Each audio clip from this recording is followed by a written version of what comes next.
The Chicago Bears going to Tampa Bay, or some used to call it Tampa Bay when Tom Brady was there.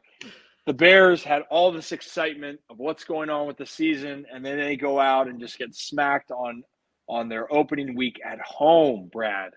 And it really just was not a pretty game, especially the second half, where the Bears just continued to make mistakes, not make adjustments, and found themselves, in garbage time trying to make some moral victories. But now you got to go on the road against a Bucs team that just went to Minnesota and stole one, and now they're looking with Baker Mayfield at the helm of getting to 2-0. I like how you said stole one. If you guys didn't see the controversy that Baker kind of like shoved off, was that somebody was making an accusation that perhaps Baker Mayfield stole some signs or what have you. But either way, you got the dub. He kind of made some jokes about it, so thought that was funny that you mentioned that.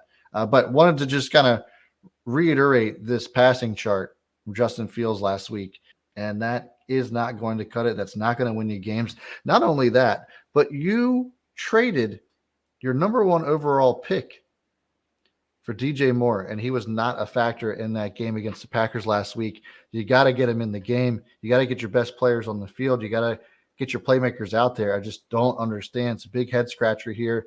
When we talked about this game and reacting to it after the fact, meaning the Packers and the Bears, there was some comments about, some of the other receivers stepped up. I guess if you want to call it stepped up, when you look at this chart, it's pretty rough looking. But the fact of the matter is that DJ Moore needs to be in this game. If they're not in this game against the Bucs, it's going to be another L, in my opinion, for the Bears.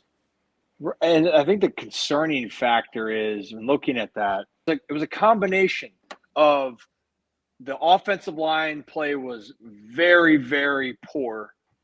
And then also Justin Fields then felt like he had to try to scramble, maybe didn't look through his reads properly and check down quite a bit.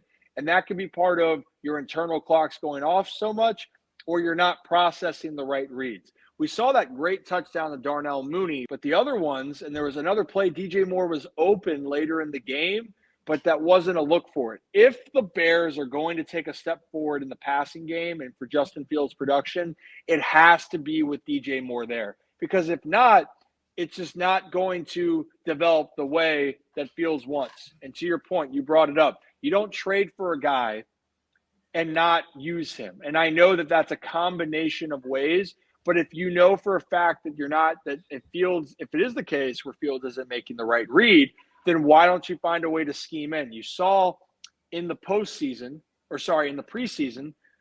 DJ Moore, they had screens set up. If that's a game that you got to play, get your playmakers the ball. And if you don't, you're going to have a tough time. Because I will say this on the flip side, Brad. The Bucs, questions were, could they get their playmakers the ball from Baker? And I'm not saying it's perfect, but Mike Evans had a good game.